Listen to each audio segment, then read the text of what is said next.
Deus se revela no Evangelho de fé em fé.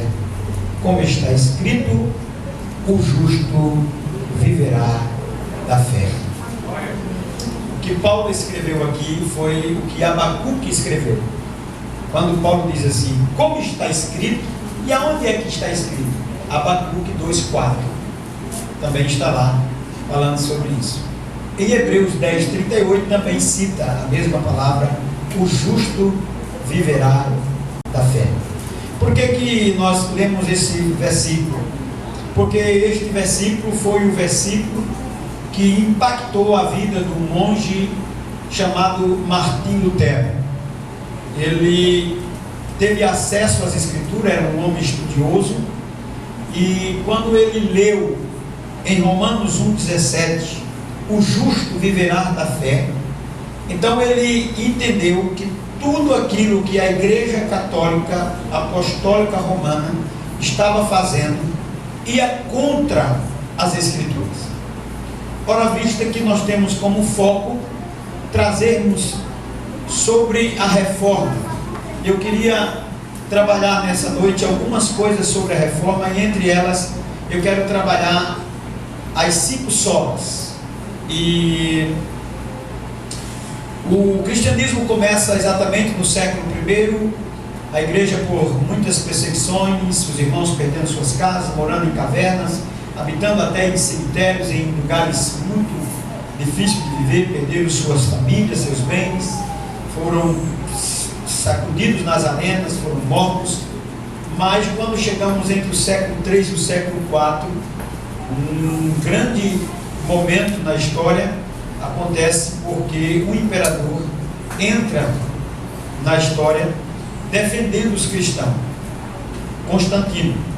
E então Constantino tem um sonho, uma visão de que ele ia para uma batalha e viu uma cruz pegando fogo, e no sonho dizia para ele que aquele seria o sinal da sua vitória. Ele foi para a batalha, voltou vitorioso, e então agora começou a defender o cristianismo. A igreja agora começou a crescer, a ter apoios políticos, apoio de numerações, gente chegando de todos os povos. Afinal de contas, o imperador, entre aspas, declarava-se crente, parou a perseguição, começou agora a igreja a crescer de um número muito grande. Porém, ela perdeu o que em si, na sua maior preciosidade, a essência das escrituras, foi tirado para fora. Quando chegamos no século XVI, no meado do século XVI, o Papa Leão X, ele começa a construir a Basílica de São Pedro. E como ele precisava de recurso financeiro, ele começou agora a enviar emissários para vender indulgências. Para vender naquele tempo, se você não sabe, havia espinho da coroa que Cristo havia sido crucificado, havia leite do peito de Maria e tantas coisas que estavam acontecendo. Martim Lutero então já havia sido libertado pelo poder da palavra, e ele então é informado de que esses movimentos estão acontecendo. O Papa X, ele envia pessoas para a Europa, para outros países, para vender indulgência, e dando como um recibo que garantia o perdão das pessoas por validade de alguns anos. E aí tinha, quanto mais você pagava, quanto mais você teria perdão dos seus pecados durante 1 ano, 2 anos, 4 anos, 5 anos. E ele emitia notas de perdão, né? Confrontando as escrituras. Nesse momento, o monge Lutero, né, que era da igreja católica, ele já havia chamado a igreja, o clero, né, a autoridade maior, os papas, os cardeais e todo aquele povo, para que eles fizessem uma reforma. A visão de Lutero não era romper com a igreja católica. A visão de Lutero era que a igreja se reformasse daquilo que ela estava fazendo, se retratasse de tudo aquilo que eles estavam fazendo. Eles não aceitaram. Por quê? Porque durante esses períodos, os grandes ricos, os poderosos, eles viviam uma vida de promiscuidade, mas bancavam as igrejas, pagavam. E aí o papado ficava com medo de pecar de pregar contra o pecado, porque quando eles pregavam contra o pecado, o fazendeiro, o senhor de engenho, cortava a verba da igreja. Então, deixava o camarada viver como queria. Outros faziam, não sei se você já viu, mas a maioria das fazendas, elas têm uma capelinha lá, que era exatamente o símbolo do perdão, da piedade, daquele momento. Então o cara vivia uma vida promíscua, mas ele construiu a igreja, ele achava o que estava bem. E aí, na construção daquela igreja, havia um superfaturamento, né? A igreja católica cobrava X e construía lá o que chamamos de capelinha. Então o Lutero já havia chamado a igreja, já havia chamado o clero, já havia chamado, mas eles não aceitavam de forma nenhuma ser retratado ou fazer uma reforma. Quando chegamos no dia 31 de outubro de 1517, Lutero então vai na porta do castelo de Wittenberg e prega as 95 teses de Lutero. Era exatamente contestando, à luz das escrituras, toda a prática que a igreja católica havia rompido com as escrituras e o que eles estavam fazendo. Por que Lutero fez exatamente no dia 31 de 1517? Ele usou a porta do castelo de Wittenberg. Ele fez isso exatamente porque aquele dia era um dia específico. O dia 31 de outubro é considerado o dia de todos os santos. E no dia 31 de outubro aquela cidade estava cheia. E a porta do castelo era exatamente como se fosse o quadro de aviso. Tudo que estava em destaque estava escrito ali na porta do castelo. Então, esse dia 31 de outubro de 1517 inicia-se de forma oficial a Reforma Protestante.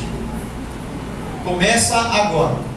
Já visto que nesse dia agora, no nosso dos Estados Unidos, importado para aqui, é comemorado o Dia das Bruxas, né? Dia de Halloween. Isso trazendo como um objetivo satânico para ofuscar a história e o dia tão marcante que foi quando Lutero pregou as 95 teses na porta do castelo de Wittenberg. Aqui, meus irmãos, começa então um grande movimento, um movimento chamado Reforma Protestante. E daí surgiram milhares, dezenas, centenas de igrejas que temos até hoje no mundo. Todo crente devia, no mínimo, saber dessa história. Porque tem crente que você fala para ele sobre a Reforma Protestante e ele não sabe o que é. Dali foi aonde rompeu a Igreja Católica com o movimento protestante, aonde eles protestavam contra tudo aquilo que a igreja estava fazendo de errado. Então, havia outros grandes homens que foram protagonistas desse momento, mas o que mais enfoca e o que é mais citado é Lutero. Mas já havia outros antes de Lutero que também foram protagonistas desse grande momento. Era Deus exatamente mudando a história da igreja. E como Lutero pregou as 95 teses, e das 95 teses ele também fez uma tese, uma síntese das 95 teses. E essa síntese dessas 95 teses é chamada de as 5 colunas da igreja, as 5 colunas da Reforma Protestante. Essas 5 colunas, que é o que a gente vai tentar trabalhar nessa noite, e a gente vai fazer uma síntese da tese que Lutero fez, né? Porque aí é tanta coisa para falar, e em cada uma a gente vai poder trabalhar. E é chamado as 5 sola, chamado 5 sola, que a palavra sola vem do latim, que significa somente, somente. E aí vamos trabalhar as 5 solas da reforma, as 5 colunas da Reforma Protestante, de forma introdutória nessa noite, porque é muito grande, é muito profunda as 5 solas, mas a gente vai dar uma visão panorâmica de tudo isso. A primeira sola, né? A primeira sola é sola scriptura, que é a palavra em latim. Scriptura é a escritura. Somente a palavra de Deus é a nossa autoridade, é a nossa regra de prática e fé. Isso nos mostra que a reforma traz como lema fundamental que todas as coisas movimentada, pregada, ensinada na igreja, ela tem que partir das Escrituras. Como a autoridade maior, a autoridade central da igreja é a palavra de Deus. Por isso, nós estamos aqui comemorando os 500 anos da reforma, com o fato de nos termos a consciência, irmãos, que é somente a palavra de Deus que tem a autoridade final. Não é a palavra do Papa, porque no movimento apostólico o Papa tem a palavra final, mas não é. A palavra final é a palavra de Deus. Ela tem autoridade. Ela é a nossa regra de prática e fé. Os nossos cultos, os nossos hinos, os nossos louvores, as nossas adorações, a nossa vida deve estar baseada pelas Escrituras. Então nós não precisamos agregarmos outras coisas.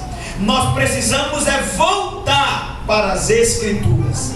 Nós precisamos ler a Escritura. Nós precisamos obedecer a palavra de Deus. A reforma não desviou a igreja da Bíblia. Pelo contrário, a reforma trouxe a igreja para ler a Bíblia. E aí, esse é o momento em que nós estamos vivendo, tão difícil no nosso meio, quando muitos crentes e muitos pastores e igrejas têm desprezado a palavra de Deus. A palavra de Deus, ela tem que ter prioridade em todos os cultos. Nós precisamos priorizar a palavra de Deus. Só a Escritura é a regra inerente da vida da igreja.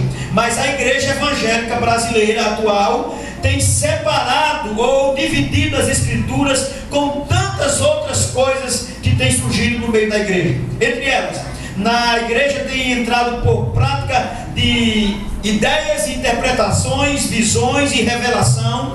A igreja tem buscado os meios técnicos, os meios terapêuticos, os meios de estratégia de marca para obter as pessoas e transformar. Isso não transforma.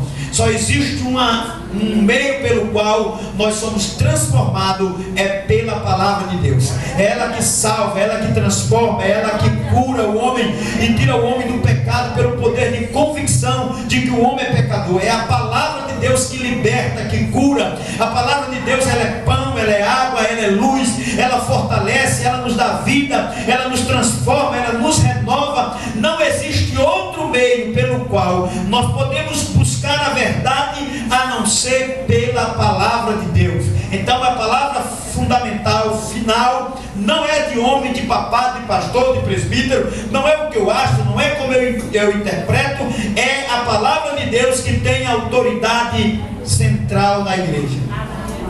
Só a Escritura, só a Bíblia, somente a palavra de Deus. Os pastores estão negligenciando a supervisão do culto, que ele compete exclusiva do conteúdo doutrinário entre músicas. À medida que a autoridade da Bíblia foi abandonada na prática, a verdade é que o povo começa a tomar outros caminhos e outros meios, e não traz para si uma consciência que é somente por meio da palavra de Deus, que é a nossa regra de prática e fé. A palavra deve ter prioridade no culto. A palavra deve ter prioridade na nossa vida. Nós não podemos adaptar outros meios ou outras ideias para que o cristão, a pessoa, seja transformada somente pelo poder da palavra de Deus. Nós tiremos a visão das coisas do mundo e voltemos para as Escrituras. E quando a gente perde o foco das Escrituras, nós começamos a fazer da igreja um meio de comércio, fazer do púlpito o meu balcão, e vocês são os nossos compradores, os consumidores, e as pessoas perdem esse importante lema, importante centralidade do culto, que é a palavra de Deus. A palavra de Deus é a única fonte de revelação divina escrita, a única para constranger a nossa consciência. Ela é o meio pelo qual Deus se revelou nela. Às vezes a gente estamos buscando muitas revelações lá fora, mas Deus já se revelou pela sua palavra. Ela é o meio pelo qual Deus se revelou e traz a nós a consciência. A Bíblia sozinha, somente a Bíblia nos ensina tudo o que é necessário para a nossa salvação do pecado. É o padrão pelo qual todo comportamento cristão deve ser avaliado.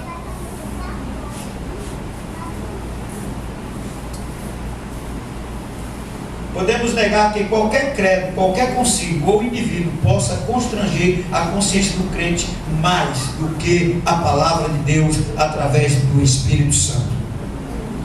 Nós vamos para a segunda sola. A segunda sola é soli Christos. É a mesma sentido, só Cristo salva. Aleluia.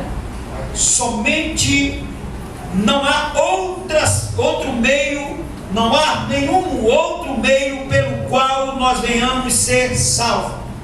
Papa, Maria, Pedro, obras e tantas outras coisas que a pessoa venha fazer, não obteremos salvação. A segunda coluna da reforma foi somente Cristo, somente Jesus é quem pode nos salvar. A igreja está pregando que há tantas coisas por aí, não é? E outras pregam de obra, outros pregam que devemos guardar tal dia, outros pregam que isso e aquilo, mas nós devemos ter na consciência que somente Cristo pode nos salvar.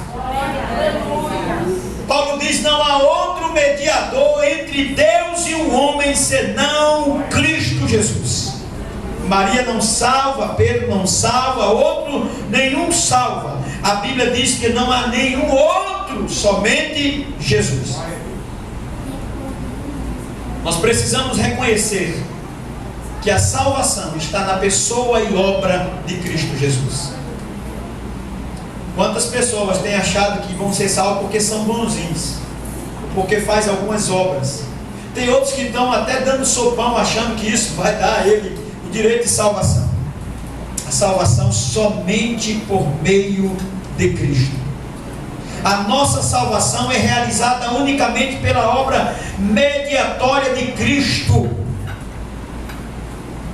Sua vida, sua obra, sua expiação. Por isso, só Cristo é suficiente para nos justificar e reconciliar com o Pai. Não há outro meio de salvação senão por Cristo.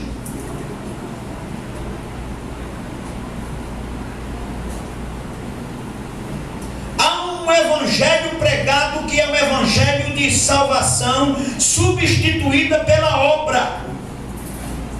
E ninguém é salvo pelas obras. Nós somos salvos pela obra que Cristo realizou no Calvário por nós. Somente Cristo. Quando eu tiro o foco de Cristo, o resultado é uma perda de valores absolutos. E aí entro no segundo ponto, que é quando eu tiro o foco que Cristo é o único meio pelo qual eu sou salvo, eu desemboco em algumas complicações. Entre eles, individualismo, substituição da santidade pela integridade, arrependimento pela recuperação,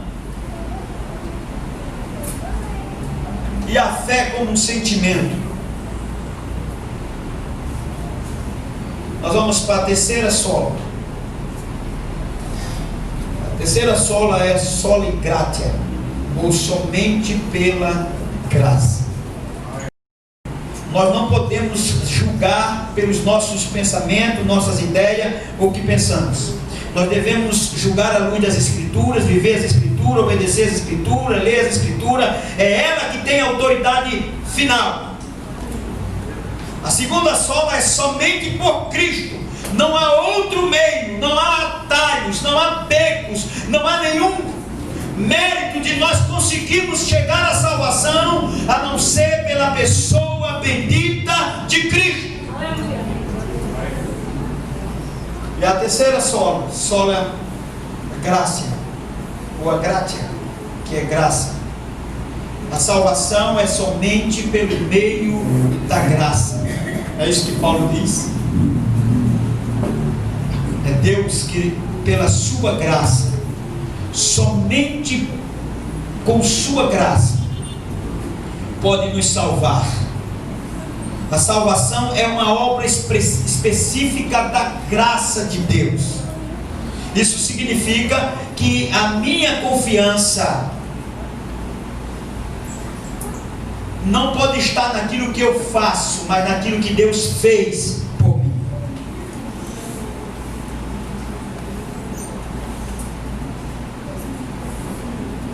Agora, o homem tem a confiança desmerecida da capacidade humana, que é um produto da natureza humana decaída. Ele acha que ele pode. E esta falsa confiança enche hoje o mundo evangélico. Desde o evangelho do autoestima até o evangelho da saúde ou o evangelho da prosperidade. Desde aqueles que já transformaram o evangelho num produto vendável e os pecadores como consumidores, aqueles que tratam a fé cristã como verdadeira simplesmente porque funciona. Isso faz calar a doutrina da justificação e a despeito do compromisso oficiais das nossas igrejas. Nós estamos perdendo o foco de dar a Ele a graça aqui no contexto de entendermos que a salvação é graça sobre graça. Nós não tínhamos nenhuma capacidade de estarmos aqui. É o que Paulo diz em Efésios, que nós estávamos mortos nos nossos delitos e pecados. A graça de Deus em Cristo não somente é necessária como a única causa eficaz da salvação. Confessemos-nos que os seres humanos nascem espiritualmente mortos e nem mesmo são capazes de cooperar com a graça regeneradora. Eu não tinha como estar aqui. O que foi que fez eu estar aqui? A graça de Deus. Eu não merecia estar aqui, mas eu estou aqui por quê? Por causa da graça de Deus. Eu não tinha capacidade de estar aqui, mas eu estou aqui por causa da graça de Deus. Tudo que nós estamos fazendo é movido pela graça de Deus. E a graça é exatamente o favor imerecido. Nós não merecíamos, mas Deus fez. Reafirmando aos irmãos que a salvação é o que somos resgatados da ira de Deus, unicamente pela sua graça. É uma obra sobrenatural do Espírito Santo, não está no campo natural, meu irmão. É uma obra sobrenatural do Espírito Santo que nos leva a Cristo. E quantos de nós, digamos isso, quantas pessoas que nós vimos que não tínhamos, que a gente vê que há pessoas que não têm nenhuma capacidade, ninguém tinha nenhuma capacidade de chegarmos a Deus, e de repente aquela pessoa é transformada, é mudada, é impactada, é porque a graça de Deus chegou sobre a vida dele, e o resgatou da ira de Deus, e o transportou para Cristo. E Ele nos tirou da servidão do pecado, e erguemos da morte espiritual para uma vida espiritual. E o que é isso? É graça. Isso tira o mérito do homem, porque nós estamos vivendo um evangelho meritório que as pessoas merecem. Você já escutou a pessoa dizer assim: eu não aceito, eu determino, eu não sei o que, como se ele tivesse algum mérito de dizer: eu autorizo mesma coisa na primeira sola escritura. A palavra que tem poder não é a minha palavra. A palavra que tem poder é a palavra de Deus. A palavra que não volta vazia é a palavra de Deus. A palavra que Deus vela é a palavra dele, não é a minha. Mas tem gente que acha que se seu fulano disser é verdade. Não é, meu irmão. A verdade está aqui. Jesus disse: conhecereis a verdade e a verdade vos libertará. A graça tem a capacidade de nos tirar da morte, do pecado, e nos transportar para a viva esperança. Neguemos, pois, que a salvação seja de qualquer sentido de obra humana, irmãos. Os méritos técnicos, as estratégias humanas, por si só, não pode realizar essa transformação. Isso é graça de Deus. E eu digo isso na minha igreja, que a gente deveria ser muito grato a Deus, porque nós estamos aqui, mas poderia ser outras pessoas, mas Deus escolheu a nós. Isso é graça. Às vezes a gente passa na rua, vê alguém caído, algumas pessoas que perderam o seu sentido na fé, e a gente acha que somos melhor que essas pessoas. Perdemos o senso do que é graça. Quando a gente vê essas pessoas é para nos constranger muito mais, porque a gente pode olhar e dizer assim: eu podia estar aí, mas o Senhor, pela sua graça, me colocou aqui. É o que diz a Bíblia: não fosse vós que escolheste a mim, mas eu vos escolhi a vós e vos enviei para que vades e dê fruto, e o vosso fruto permaneça.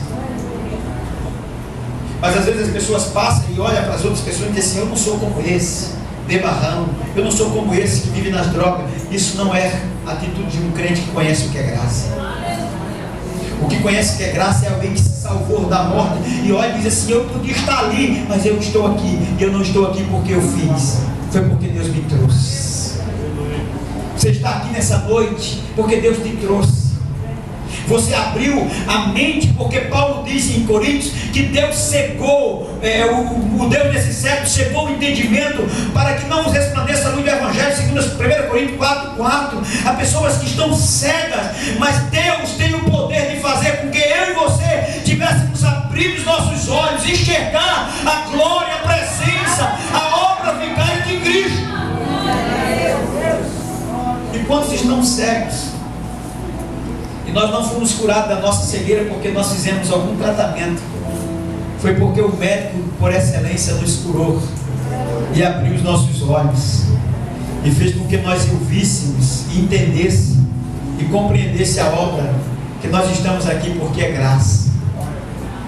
Mas às vezes tomamos o mérito que estamos aqui porque somos melhor, porque deixamos de beber, porque deixamos de fumar, porque deixamos de fazer isso ou aquilo. E nós estamos aqui por causa da graça. Essas 5 solas que aqui confronta o que a Igreja Católica estava vivendo, a salvação por obras, né? Por indulgências, as coisas que eles estavam buscando. É isso que Lutero estava confrontando. Mas o grande problema se alastou até os dias atuais em que nós estamos vivendo.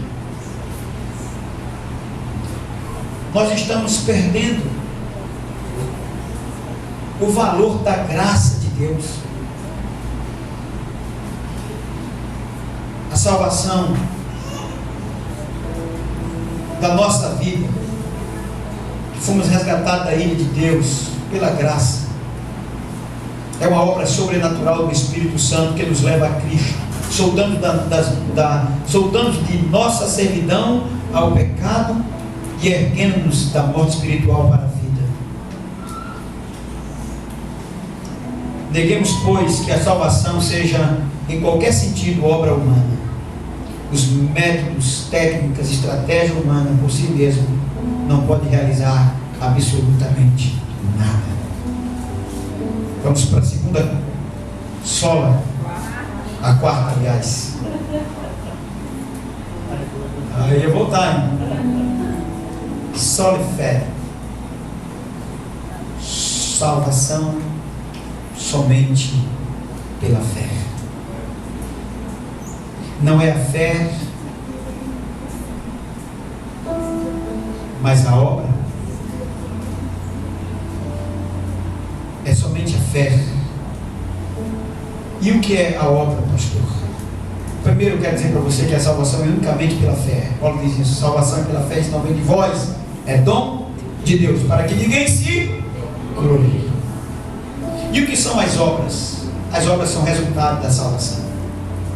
É como se a fé fosse a raiz e as obras, os frutos daquilo que temos. É por isso que Tiago não contradiz, né? Porque a salvação pela fé, e a fé salvífica, ela tem que gerar obras, porque se não gera obras, não tem fé. Então, a salvação é unicamente pela fé. A justificação é somente pela graça, somente por intermédio da fé em Cristo, ou por causa de Cristo. Este é o artigo pelo qual a igreja se sustenta ou cai.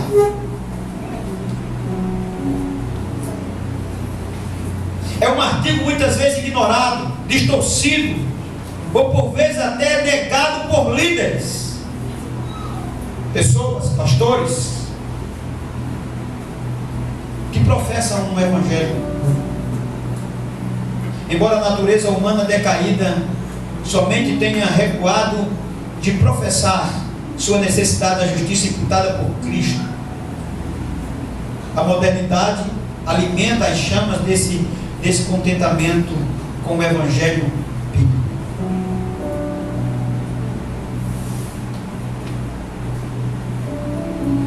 Muitas pessoas estão ligadas a movimentos de crescimento da igreja e acreditam que o seu entendimento é que a igreja está voltada a um campo sociológico, aqueles que vêm somente assistir o culto e passar ali um tempo, mas a centralidade não é um ato de fé, uma fé bíblica que deve ser proclamada.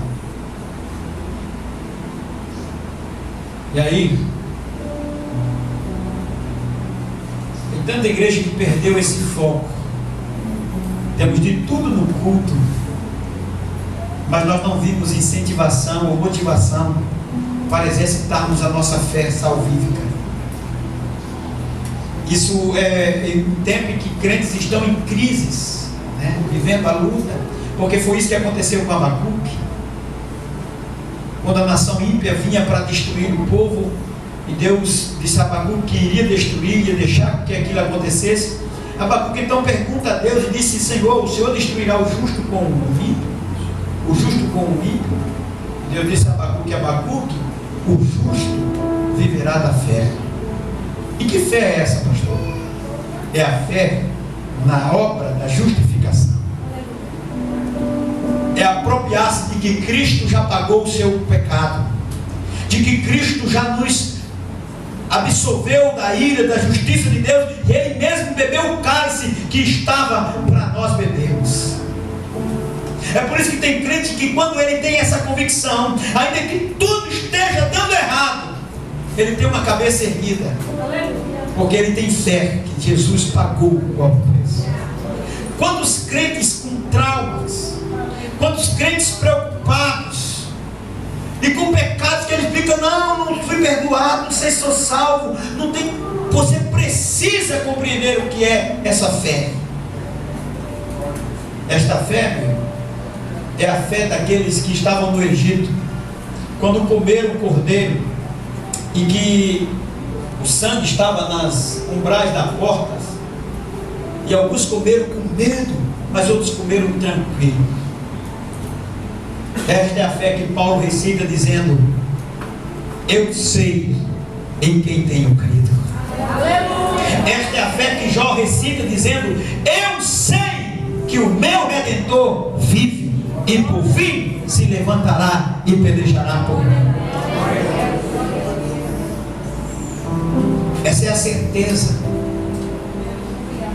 Conta-se a história que os pintores foram pintar quadros em um concurso para ver quem ganhava, quem pintasse o quadro que mais expressasse paz. E 2 quadros ficaram para o último julgamento. Um quadro tinha um campo muito belo, verde, uma cachoeira descendo, alguns patinhos na lagoa, muitas flores.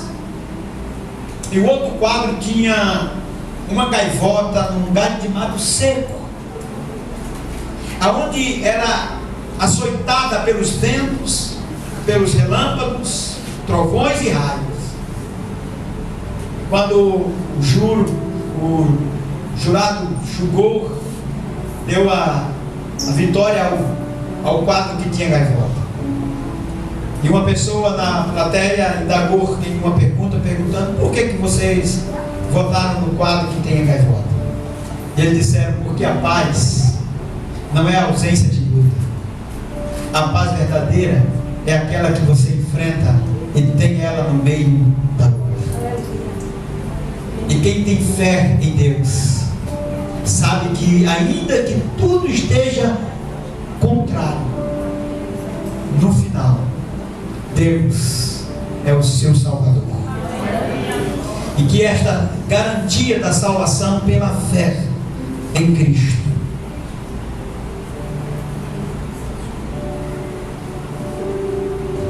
não existe nada que pode substituir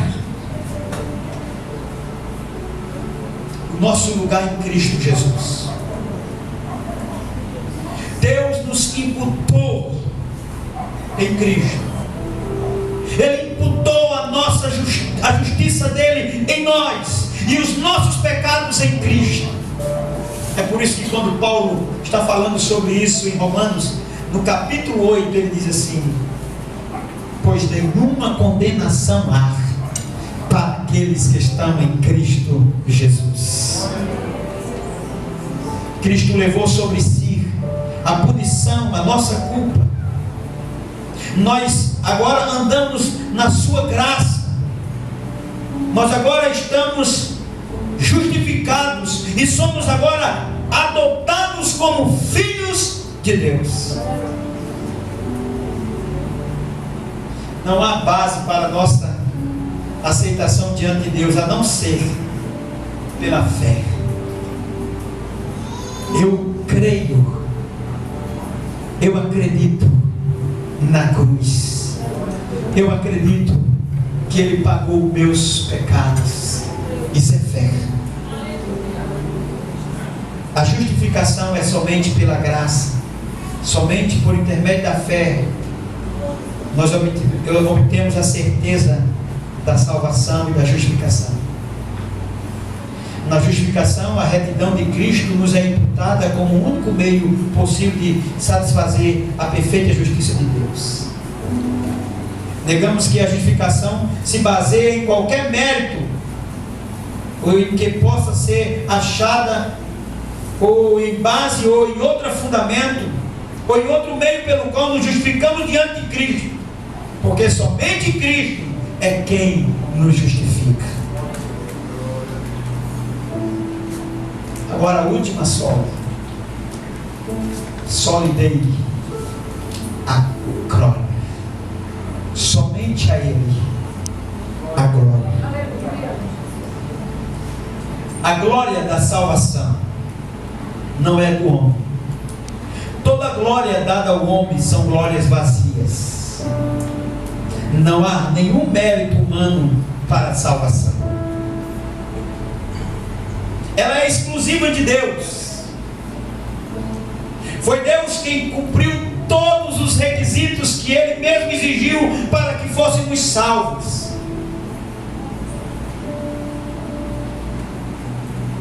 Toda a glória é de Deus, pois Ele realizou tudo sozinho. Ele nos escolheu, Ele nos chamou, Ele nos justificou, Ele nos santificou e nos glorificará. Tudo é Ele que faz a nossa vida. Quantas pessoas querem para si o mérito de alguma coisa.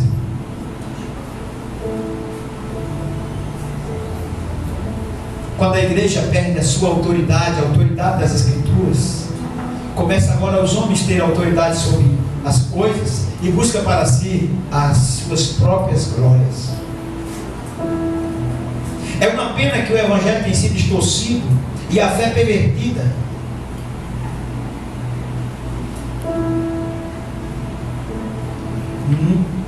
Os nossos interesses substituíram os de Deus, e nós estamos fazendo o trabalho dele do nosso modo. Como é interessante isso aqui, irmãos. A perda da centralidade de Deus na vida da igreja hoje é tão comum, mas é lamentável. As pessoas estão adorando pessoas, estão ovacionando vidas, homens, mulheres de carne e osso, que comem cuscuz e arroz. Homens têm sido entronizados como deuses, como pseudo da espiritualidade ou donos da verdade, como se eles fossem merecedores de alguma coisa. A Bíblia diz no livro de Isaías que as nossas justiças, nossos atos diante de Deus são como trapos de imundícias. Paulo disse: miserável homem que sou, quem me livrará da morte do corpo desta carne? Quantas pessoas se acham importantes? Quantos pastores achando que são donos de tudo porque tem um rol de membro maior do que todos, e tem uma igreja maior do que todas, e eles esquecem que toda a honra e toda a glória é de Deus.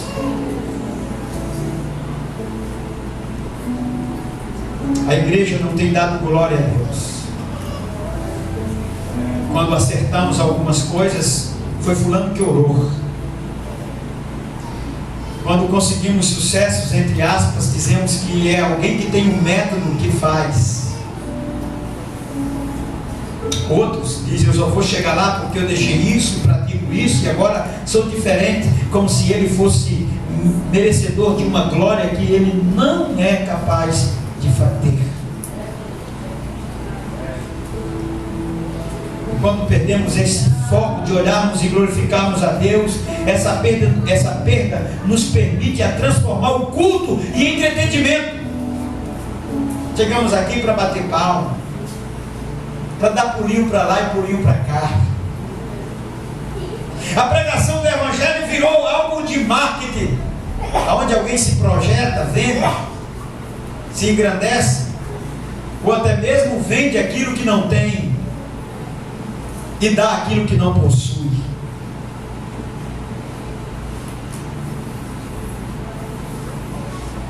E as pessoas acreditam mais em técnicas, em métodos e campanhas, do que na própria palavra de Deus.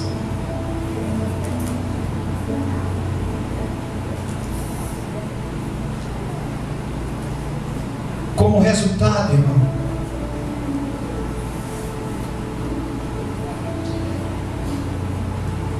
Deus, Cristo e a Bíblia vem significando muito pouco para nós e tem um peso muito pequeno, irrelevante sobre nós. Escute o que eu vou falar agora. Deus não existe para satisfazer as ambições humanas. Deus não veio para realizar teus desejos, o que você quer, o que você não quer. Os desejos e apetite de consumo, os nossos interesses e as coisas tão peculiares da nossa vida. Precisamos nos focalizar em Deus, em uma verdadeira e genuína adoração, e não em satisfazer as nossas próprias necessidades. A gente vem para o culto em busca disso, da porta, do dinheiro, da alguma coisa, mas não viemos buscar a Deus. Queremos bênção, mas não queremos o dono da bênção. Aprenda nessa noite: Deus é soberano no culto. E não somos nós que manipulamos ou dominamos o culto. A nossa preocupação precisa estar no reino de Deus, não em nossos próprios impérios, nas nossas popularidades ou nos nossos êxitos. Concluindo, a salvação é de Deus, é realizada por Deus. Ela é para a glória de Deus e devemos glorificá-los para sempre. Devemos viver nossa vida inteira perante a face de Deus, sob a autoridade de Deus e sob a sua glória somente.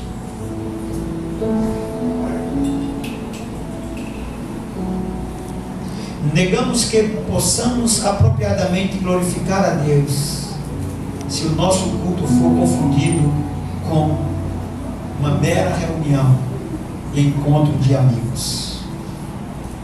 Se negligenciarmos a lei ou o evangelho em nossa pregação, ou se permitirmos que o afeiçoemos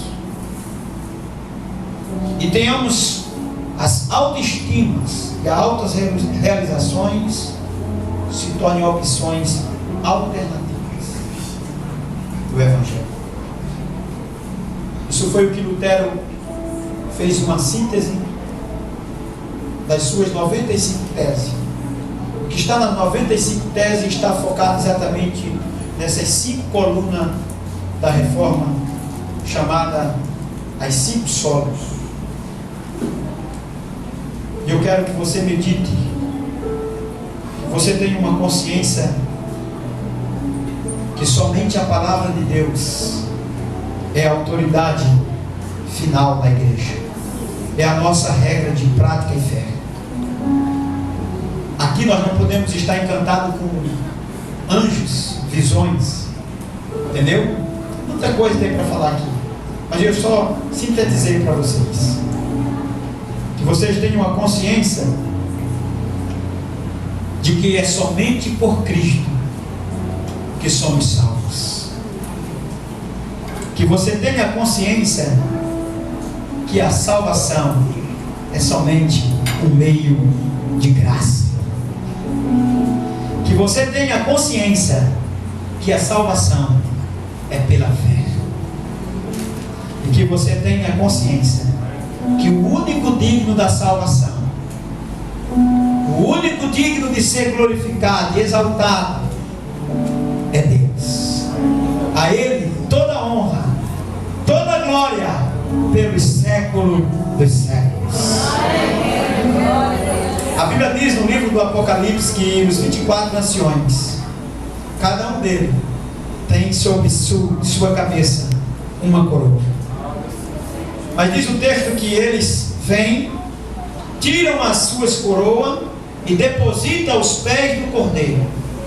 E diz assim: digno é o Cordeiro que foi morto e reviveu e está vivo pelos séculos dos séculos. Amém. Amém, queridos irmãos?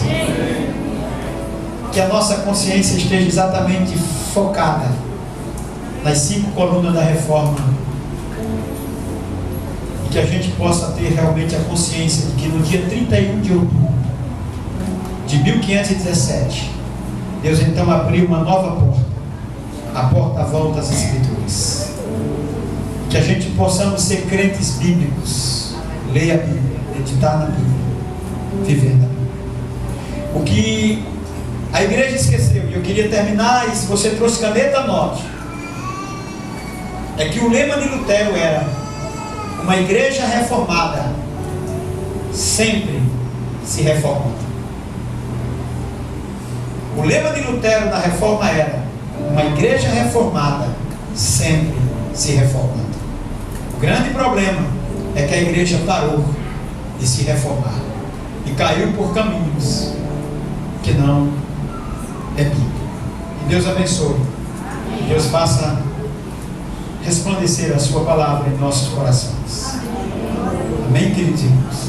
O que nós lemos em Romanos 1,17 foi exatamente o versículo que impactou a vida de Lutero, quando ele leu lá: o justo viverá da fé. Que Deus abençoe em nome de Jesus. Graças por esse momento na tua presença, na tua casa. Pai, ouvimos a tua palavra que é guardada em nosso coração. Deus, para não pecarmos contra ti, Senhor, vai abrir nossa mente cada vez mais, que possamos ser transformados pela renovação do vosso entendimento. Deus, para que tenhamos uma vida, Deus, mudada, uma vida, Pai, fazendo a tua vontade, o teu querer. Nós te damos graça. Nos despede, Pai, em nome de Jesus.